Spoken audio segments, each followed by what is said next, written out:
She was rushing to catch the last train home when she saw an elderly man collapse on the platform. Everyone else walked past him like he was invisible, too busy to stop and help. She missed her train to stay with him, and what happened next changed her entire future in ways she never imagined. The evening rush hour packed Union Station with bodies moving in choreographed chaos, thousands of commuters flowing through the terminal like a river that never stopped, each person locked in their own urgent trajectory toward trains that wouldn't wait, and homes that felt impossibly far after exhausting days. The departures board flickered with times and track numbers. Speakers announced final boarding calls that sent people running, and the air carried that distinctive station smell of coffee and diesel, and too many humans sharing too little space. Among the rushing crowd was Alicia Thompson, 28 years old, sprinting toward Platform 7 with her bag bouncing against her hip, knowing she had maybe 90 seconds before the last train to her suburban apartment pulled away and left her stranded in the city for another 2 hours. And lying on the ground near a concrete pillar, invisible to the rushing crowd, was an elderly man who was about to change everything Alicia thought she knew about timing and fate and the cost of kindness. Before this story takes you into what happened on that platform, pause for just a moment. If you believe in choosing compassion over convenience, in the mysterious ways small acts ripple outward, and in karma that rewards those who help, without expecting anything in return, please like this video, share it with someone who still believes in goodness, and subscribe to Untold Kindness Journey. Your support helps us tell stories that prove stopping to help someone costs you nothing compared to what you gain, even when it looks like you're losing everything. Alicia had been working double shifts at the marketing firm for 3 months, trying to prove herself worthy of a promotion that kept getting delayed.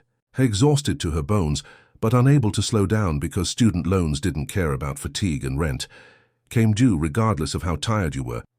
Tonight had been particularly brutal, a presentation that went poorly, a boss who criticized publicly, a day that made her question every choice that led to this moment of running through a train station, too tired to think straight.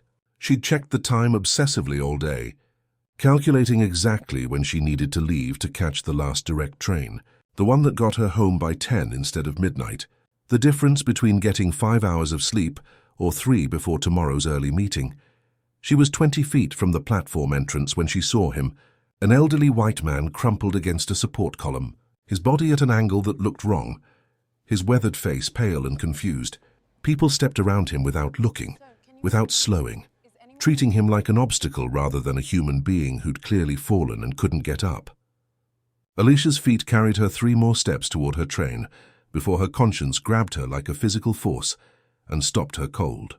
The rational voice in her head screamed that she couldn't afford to miss this train, couldn't afford to be late again tomorrow, couldn't afford to sacrifice her already precarious job security for a stranger. But the voice that sounded like her grandmother, who'd raised her to believe that character was measured by what you did when no one was watching, made a different argument. She heard the announcement for final boarding on track 7, heard her train preparing to leave, felt the opportunity sliding away like water through her fingers. Then she turned around and walked back to the fallen man, kneeling beside him while commuters streamed past, their annoyed expressions suggesting she was the problem for stopping, rather than the dozens of people who'd stepped over a human being in distress. "Sir, are you okay? Can you hear me?" The old man's eyes focused on her with difficulty, his words slurred and confused. "Fell. Can't get up." Everything spinning. Alicia's limited first aid training kicked in, recognizing signs of either a stroke or serious fall injury. Understanding this wasn't something she could just help him stand and walk away from. She called 911, giving the operator their location, while the old man drifted in and out of consciousness, his papery hand gripping hers with surprising strength when he was alert, fear making his watery blue eyes wider. She heard her train pull away, heard the announcement of its departure, felt her careful schedule crumbling but couldn't bring herself to leave him. Other trains would come eventually. This man needed someone now. She stayed on the ground beside him, talking to him to keep him conscious, telling him help was coming, asking his name. "Walter," he managed to say. "Walter Morrison." He tried to say more, but words wouldn't cooperate, his frustration visible. The paramedics arrived within 8 minutes that felt like hours, efficient and professional, as they checked his vitals and loaded him onto a stretcher. They asked Alicia questions about what she'd witnessed, took her contact information as the person who'd called it in, and prepared to transport him to City General Hospital.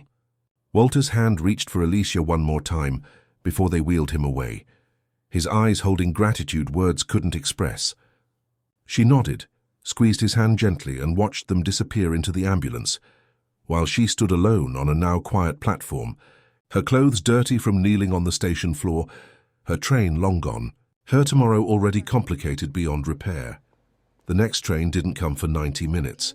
Alicia sat on a bench, exhausted and conflicted, knowing she'd done the right thing but unable to stop calculating the cost. She'd get home after midnight, sleep maybe 4 hours, show up to work tomorrow exhausted and probably get written up for poor performance.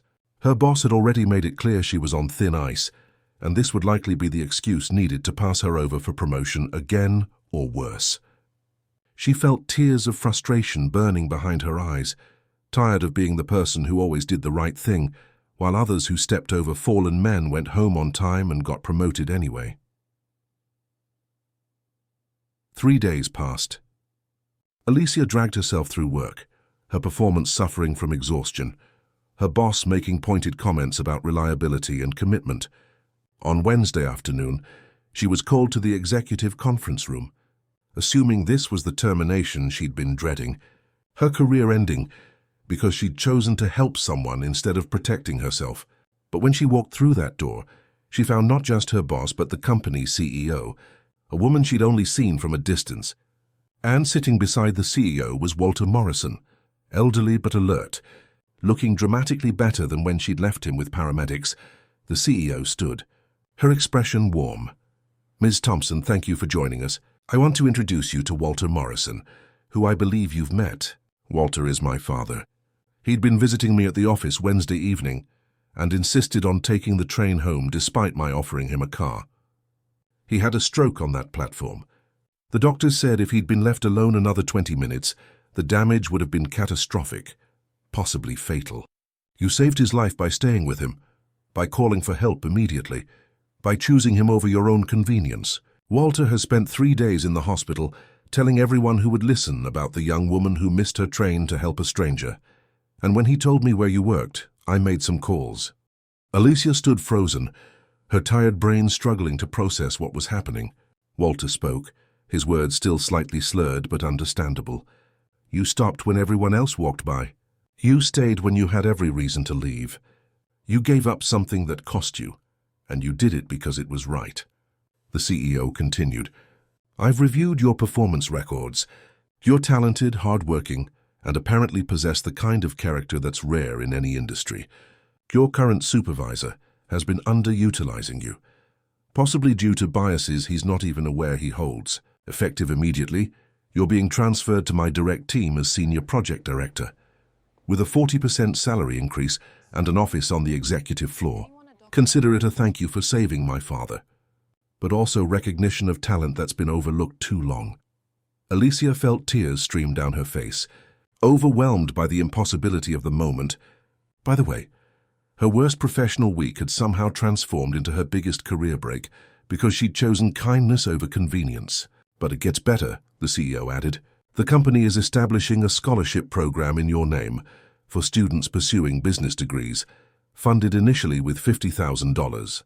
We want to recognize not just what you did for my father, but what you represent.